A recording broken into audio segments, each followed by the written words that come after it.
tới rồi rồi chạy đâu đâu có chặt đi mùi chơi hết rồi không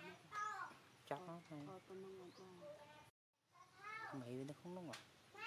sao mơ mê bị ép chân ta không chặt cái to sau mà xa sao có gì nó skin mẹ anh vậy lên bên này nên khai cho nó bạn khơi xa cái chơi hoặc cho không khai ra cho sợ kì đã lại sợ kì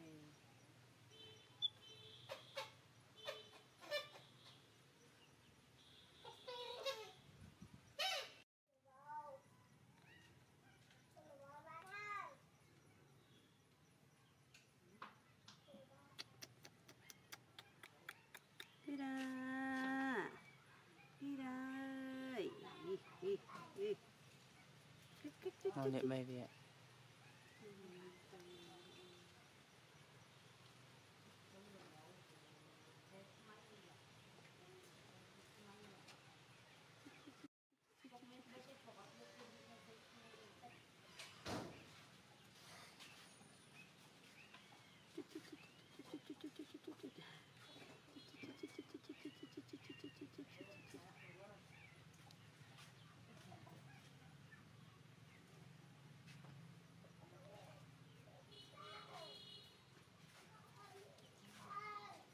Mai à? Thế băng xin cái hoa lăng ấy nó tìm bao hết một quạn phố đấy mai này tôi chăm không chỉ bao hết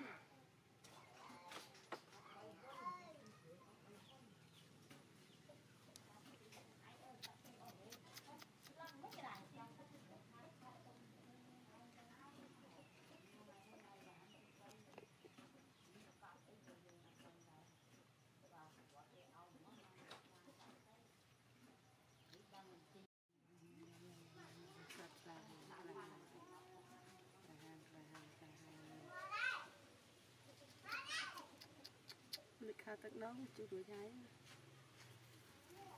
khá tận đâu có cái này nhưng mà